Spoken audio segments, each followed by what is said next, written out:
अस्सलाम वालेकुम dear students, मैं हूं डॉक्टर आसिम और आप देख रहे हैं डॉक्टर आसिम लेक्चर्स, मेरा यूट्यूब चैनल यूट्यूब के ऊपर। और हम बात कर रहे हैं अपर लिम्ब की और अपर लिम्ब की एनाटॉमी की। और हमने बात कर ली है एक्जिला की, हमने बात कर ली है ब्रेकियल प्लेक्सिस की, एक्जिला की कंटेंट्स की, स्टेनोक्लेविकुलर जॉइंट की, एक्रोमियोक्लेविकुलर जॉइंट की। और आज हम बात करने जा रहे हैं हमारे अपर लिम्ब के एक सेगमेंट की जिसको हम कहते हैं आर्म। ठीक है, तो आज हम बात करेंगे एनाटॉमी ऑफ आर्म की। तो इस लेक्चर को मैंने आपको समझाने के लिए दो पार्ट्स के अंदर डिवाइड कर लिया है। पहला पार्ट जो कि आज हम डिस्कस करेंगे, इसमें हम आर्म की स्किन को देखेंगे, आर्म के फेशिया को देखेंगे, उसकी सुपरफिशियल नर्व सप्लाई को देखेंगे, सुपरफिशियल वेन्स को देखेंगे। उसके साथ ही साथ हम देखेंगे किस तरीके से फेशिया आर्म्स को दो कंपार्टमेंट में डिवाइड करता है, उन कंपार्टमेंट में कौन कौन से मसल्स होते हैं उनकी बात करेंगे। इसका जो नेक्स्ट लेक्चर मैं आपके साथ करूंगा, जो कि नेक्स्ट टाइम इंशाल्लाह हम लोग करेंगे, उसमें हम बात करेंगे आर्म की वेसल्स की और आर्म की नर्व्स की। तो आज हमने बात करनी है आर्म की जनरल एनाटॉमी की। तो सबसे पहले आप देखिए, मैंने बोर्ड पे 3 आपके लिए ड्राइंग जो है वो ड्रॉ की हुई है। अब इसमें आपने बात समझनी है कि आर्म क्या है। ये बात मैं आपसे पहले भी कर चुका हूँ कि ये हमारा शोल्डर रीजन है। Now this is the shoulder region, now this is the shoulder region and this is the elbow region. तो ये हमारी एल्बो रीजन है। Now the region of upper limb between the shoulder and the elbow is called arm. तो ये बात आप याद कर लीजिए। हम जब बात करते हैं उर्दू में तो हम आमतौर पे पूरे अपर लिम्ब को जो है वो बाजू कह देते हैं या हाथ कह देते हैं।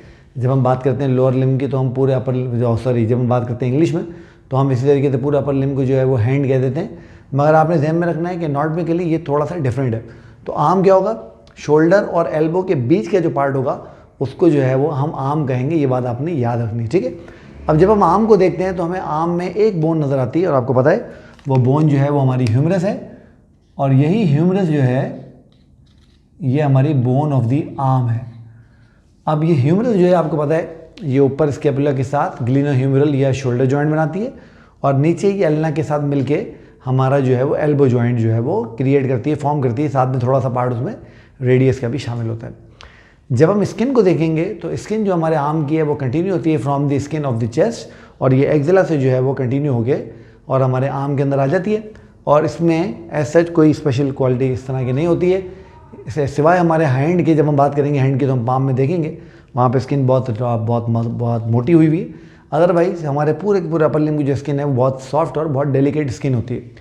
अब सबसे पहले मैं आपसे बात करता हूँ cutaneous supply of the arm की। अब अगर हम देखें डायग्राम में तो यहाँ तक ये हमारे पास ये हमारा आर्म है और ये नेल आपको बता रहे होंगे कि ये हमारे आर्म का पोस्टीरियर व्यू है और ये हमारे आर्म का एंटीरियर व्यू है, ठीक है। तो जब हम देखते हैं आर्म के एंटीरियर व्यू को तो हमें पता लगता है कि हमारे आर्म का ये जो शोल्डर के साथ वाला पार्ट है, ये वाला पार्ट जिसको हम सुप्रा क्लेविकुलर पार्ट भी कहते हैं, इसको जो नर्व सप्लाई करती है इसको हम कहते हैं सुप्रा क्लेविकुलर नर्व। तो this is the supra clavicular nerve. और याद रहे हम कुटेनियस सप्लाई की बात कर रहे हैं, यानी स्किन और फेशिया की जो नर्व सप्लाई है उसकी बात कर रहे हैं। उसके बाद जब हम देखते हैं तो अब हम क्या करते हैं, अब हम एक सीधी सी लाइन लगा लेते हैं। ये हमने एक सीधी सी यहाँ पर एक लाइन ड्रॉ कर ली, आप देख रहे हैं मैंने आपके लिए ड्रॉ कर दी।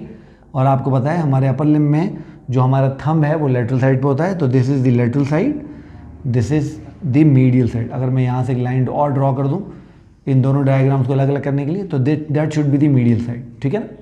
तो अब आप देख रहे हो ये इसका लेटरल साइड है और ये इसका मीडियल साइड, बिल्कुल आसानी है, अभी आप समझ जाओगे।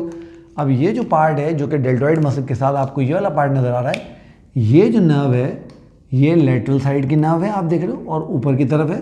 तो it is the upper lateral cutaneous nerve, upper lateral cutaneous nerve. इसी तरीके से ये लेटरल साइड पे और नीचे की तरफ है, तो that should be the lower lateral cutaneous nerve. तो ये हमारी दो नर्व हो गई जो हमारे लेटरल साइड को नर्व सप्लाई दे रही है। याद रहे कि जो हमारी अपर लेटरल क्यूटेनियस नर्व है, ये वाली जो हमारी नर्व है, ये this is the branch of the axillary nerve. ये जब हम बात करेंगे तो मैं इसको यहाँ लिख देता हूँ। और ये जो हमारी लोअर लेटरल क्यूटेनियस नर्व है, आपने याद रखना है ये हमारे रेडियल नर्व की ब्रांच होती है। ये हम जब नर्व्स करेंगे तो मैं आपको और ज़्यादा डिटेल में उसकी बात करूँगा, ठीक है। उसके बाद देखिए, उसके बाद ये जो हमारे आर्म पिट वाला है, यानी हमारा जो एक्जिला वाला एरिया है, यहाँ ये जो हमारा अंदर वाला पार्ट है ये वाला, इसकी जब हम नर्व सप्लाई देखते हैं तो यहाँ पे हमें दो नर्व नज़र आती है। एक तो ये वाली जो नर्व है, मैं चाहता हूँ कि आप इस नर्व का नाम याद रखिएगा, इज कॉल्ड इंटरकॉस्टोब्रेकियल नर्व। ठीक है, इंटरकॉस्टोब्रेकियल नर्व, आपको नाम से बात समझ आ रही होगी। Intercosto is for intercostal spaces, brachial is for arm, यानी ये वो नर्व है जो कि इंटरकॉस्टल स्पेसिस को और साथ में आर्म को भी जो है वो नर्व सप्लाई जो है वो देती है। जब हम इसको देखते हैं तो हमें बात समझ आती है कि इसलिए आपने देखा कि जो वो लोग जिनको खुदा ना खास्ता कोई कार्डियक इलनेस हो, कोई दिल का दौरा पड़ जाए, मायोकार्डियल इन्फेक्शन हो, एंजाइना हो, तो उनको सीने के साथ साथ हाथ में भी दर्द महसूस होता है, वो इस नर्व की वजह से होता है। ये बात याद रखिएगा। दूसरी, ये जो नर्व आपको नजर आ रही है, ये this is the medial cutaneous nerve of the arm, और आपको कुटेनियस नर्व ऑफ आर्म, और आप ये बात याद रखिएगा। और आपको याद भी होगी, आपने ब्रेकियल प्लेक्सिस वाला लेक्चर मेरा देखा होगा, लेकिन उसमें हमने बात की थी कि ब्रेकियल प्लेक्सिस के हमारे 3 कॉर्ड थे, उसमें से जो मीडियल कॉर्ड था ये उसकी ब्रांच थी। तो कितनी आसानी से सारी की सारी कुटेनियस नर्व सप्लाई आपने समझ ली। अच्छा, अब जब हम बात करते हैं पोस्टीरियर एस्पेक्ट की, तो पोस्टीरियर एस्पेक्ट पे सुप्राक्लेविकुलर नर्व तो आपको वहीं की वहीं नजर आ रही है, और ये अपर लैटरल कुटेनियस नर्व, आपको अपर लैटरल कुटेनियस नर्व में इसको ULCN लिख रहा हूँ ताकि आप याद रखें, वही हमें नजर आ रही है। एक और जो हमें नर्व नजर आ रही है जो बेसिकली रेडियल आर्टरी की रेडियल नर्व की ब्रांच है, ये हमें नजर आ रही है posterior cutaneous nerve of arm. तो ये और ये रेडियल नर्व की ब्रांच होती है। मैं यहाँ लिख देता हूँ आगे इसके ब्रैकेट में रेडियल नर्व, तो ये रेडियल नर्व की ब्रांच होती है। तो ये बात आपने याद रखनी है। तो इस तरीके से आप देख सकते हैं कि कितनी आसानी से आपने अपर लिम्ब में जो आर्म है उसकी कुटेनियस सप्लाई को समझ लिया। तो शोल्डर वाला रीजन सुप्राक्लेविकुलर नर्व, फिर एंटीएक कंपार्टमेंट को हम देखेंगे तो हमने लेटरल साइड को और मीडियल साइड को डिवाइड कर लिया, फिर लेटरल साइड को 2 हिस्सों में डिवाइड कर लिया। जो ऊपर वाला पार्ट था अपर लेटरल कुटेनियस, और जो नीचे वाला पार्ट था लोअर लेटरल कुटेनियस। इसी तरीके से जब हमने यहाँ पर देखा तो मीडियल साइड पे हमारे पास एक नर्व थी जो इसको चेस्ट कैविटी के साथ इसकी सेंसेशन को मिला रही थी, इंटरकॉस्टोब्रेकियल नर्व, और दूसरी हमारी मीडियल कुटेनियस नर्व जो कि medial cord of the brachial plexus की ब्रांच थी। पोस्टीरियर साइड भी जब हम गए तो बाकी तो नर्व हमें वही नजर आ रही है जो हमें एंटीरियर साइड में नजर आ रही थी, सिर्फ एक पोस्टीरियर कुटेनियस नर्व का इसमें इजाफा हो। ठीक है, तो ये हमारा हो गया। अच्छा, अब जब हम स्किन के नीचे हम देखते हैं तो हमें स्किन के नीचे हमारे आर्म के अंदर फेशिया की दोनों लेयर नजर आती हैं, यानी सुपरफिशियल फेशिया भी नजर आती है और डी फेशिया भी नजर आती है। अब अगर आप सुपरफिशियल फेशिया और डी फेशिया को समझना चाहते हैं तो आप जाइए जनरल एनाटॉमी की जो मेरे लेक्चर्स हैं उनमें जाके फेशिया के लेक्चर देखिए, आपको सारी बात समझ आ जाएगी। अब जब हम सुपरफिशियल फेशिया को देखते हैं तो यहाँ पर सुपरफिशियल फेशिया जो है बहुत थिन है और उसमें बहुत ज़्यादा फैट मौजूद नहीं है, जबकि जो डीप फेशिया है वो मेम्ब्रेनस है। अच्छा, सुपरफिशियल फेशिया में जो एक बात हमें याद रखनी है आर्म में, वो है सुपरफिशियल वेन्स, और आपने 2 सुपरफिशियल वेन्स याद रखनी है जो मैंने दोनों यहाँ आप लोगों के लिए बनाई है। और वो दोनों कौन सी हैं? एक तो आप देख रहे हैं ये अगेन ये हमारा थंब है, तो ये लेटरल साइड होगा और ये मीडियल साइड होगा। ऑलराइट, ऐसे होगा। तो आप देख रहे हैं यहाँ पर ये मैंने नीचे से डायग्राम इसलिए बनाई है ताकि आपको थोड़ा समझ आए। जब हम आगे चलेंगे और हम हैंड पढ़ेंगे तो हैंड में आप देखेंगे यहाँ पर एक वीनस प्लेक्सस होता है, और इस वीनस प्लेक्सस के एक वेन लेटरल साइड से अराइज होती है और एक वेन इसके मीडियल साइड से अराइज होती है। वो जब वहाँ पहुँचेंगे तब बात करेंगे। अब आपने याद क्या रखना है? आपने याद ये रखना है कि ये जो मीडियल साइड वाली वेन है, ये वाली when, this is called cephalic vein, इसको हम कहते हैं सिफेलिक वेन। और याद रहे ये सुपरफिशियल वेन है ना, सुपरफिशियल फेशिया में मौजूद है, ये डीप नहीं है। और जो दूसरी वेन हमें याद रखनी है, ये वाली जो वेन है इसको हम कहते हैं बेसिलिक वेन, बेसिलिक वेन। तो पता ही चला कि वो जो हमारे हैंड में वीनस प्लेक्सस था उसके लेटरल साइड से जो वेन अराइज होती है उसको हम सिफेलिक वेन, और जो मीडियल साइड से अराइज होती है उसको हम बेसिलिक वेन कहते हैं। अब मैं आपको याद दिलाता हूँ, आपको याद आ जाएगा। आपने पढ़ा था एक्जिला में, एक्जिला की कंटेंट जब हम कर रहे थे तो हम एक्जिलरी वेसल्स कर रहे थे, तो हमने बात की थी कि यही बेसिलिक वेन जब आर्म में पहुंचती है तो ये विनायक कॉमिटेंट के साथ मिल जाती है ब्रेकियल आर्टरी के। याद आ रहा है आपको? और जैसे ही ये विनायक कॉमिटेंट और ब्रेकियल आर्टरी के साथ मिलती है वैसे ही एक डीप वेन बन जाती है, और इसी डीप वेन को आप और मैं एक्जिलरी वेन कहते थे, एक्जिलरी वेन। और ये फिर एक्जिलरी वेन जब आगे चलती थी तो ये सिफेलिक वेन उसमें जो है वो ड्रेन हो जाती थी। और यही आपको याद है, यहाँ पर हम बनाते थे outer border of the first strip, और हम बात करते थे कि जैसे ही ये outer border of the first strip को क्रॉस करेगी हम इसको जो है वो नाम दे देंगे सबक्लेवियन वेन का। तो आपको अब याद आ रहा होगा, अच्छे से याद आ रहा होगा। तो ये हमने इसकी सुपरफिशियल जो एस्पेक्ट है उसकी सारी बात कर ली। अब मैं यहाँ पर एक ट्रांसफर सेक्शन आपके लिए ड्रॉ कर लेता हूँ ताकि हम थोड़े से कंपार्टमेंट की इसकी वो समझ सकें। तो जब भी हम आर्म का ट्रांसफर सेक्शन लेंगे, लेट सपोज कि मैंने आर्म का ट्रांसफर सेक्शन मैंने इस लेवल से ले लिया, मैंने इस लेवल से आर्म का ट्रांसफर सेक्शन ले लिया, ठीक है। अब जब मैं इसको बनाऊंगा तो यहाँ पर मुझे ये कैसे नज़र आएगा, यहाँ पर मुझे ये ऐसे नज़र आएगा। तो ये ट्रांसफर सेक्शन में सबसे बाहर मुझे क्या नज़र आएगी, सबसे बाहर मुझे स्किन नज़र आएगी। और मैंने आपको बताया इसकी जो स्किन है वो नॉर्मल स्किन की तरह बहुत डेलिकेट, बहुत सॉफ्ट स्किन है। उसके नीचे मुझे एक लेयर नज़र आएगी और ये लेयर होगी डीप फेशिया की। अब आप मेरे से सवाल पूछेंगे कि सर स्किन और डीप फेशिया के बीच में सुपरफिशियल फेशिया कहाँ गया।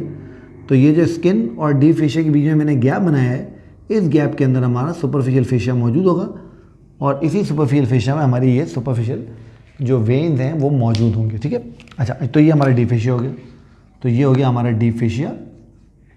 और आप पढ़ेंगे जब उस लेक्चर को देखेंगे तो आपको पता लगेगा डीप फेशिया मेम्ब्रेनस होता है। और ये दरमियान में हमारे पास हमारी ह्यूमरस मौजूद है, ठीक है। अब देखें, अगर ये इसका मीडियल साइड है और ये इसका लेटरल साइड है, तो ये जो डीप फेशिया है ये 2 सेप्टा इसमें देता है।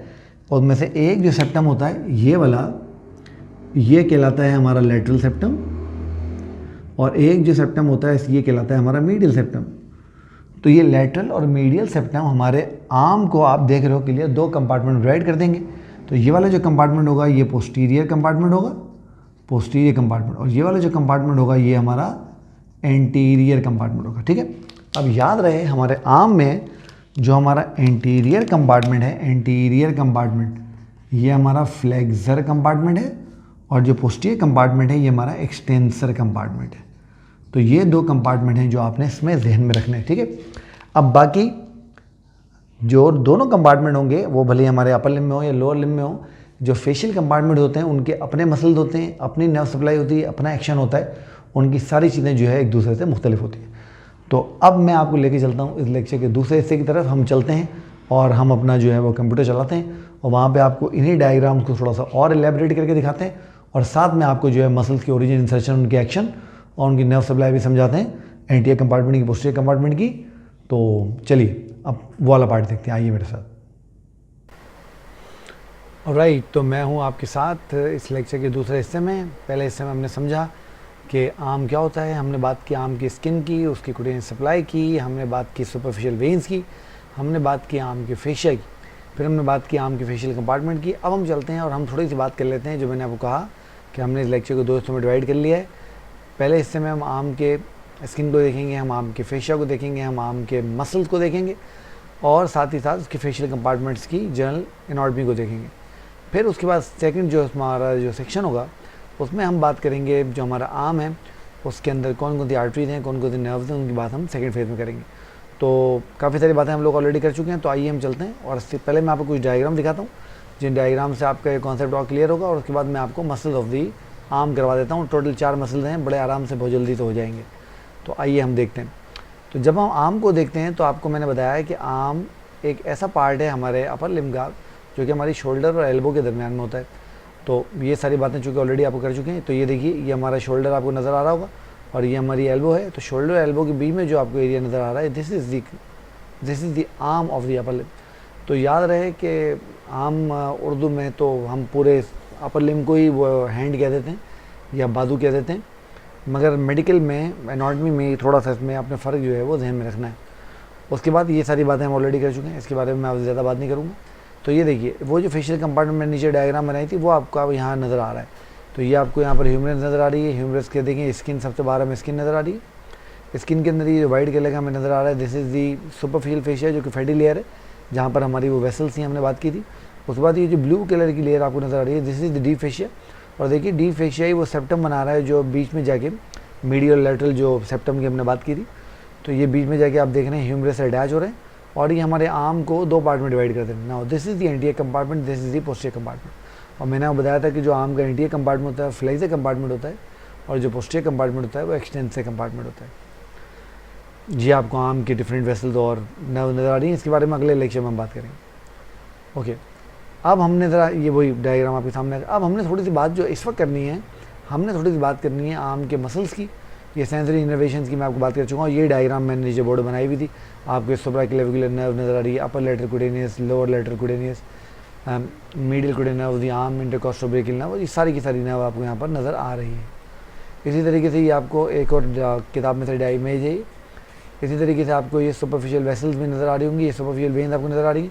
ये देखिए लेटरल साइड पे है तो ये सेफेलिक वेन है, और ये मीडियल साइड पे है तो ये बेसिलिक वेन होगी।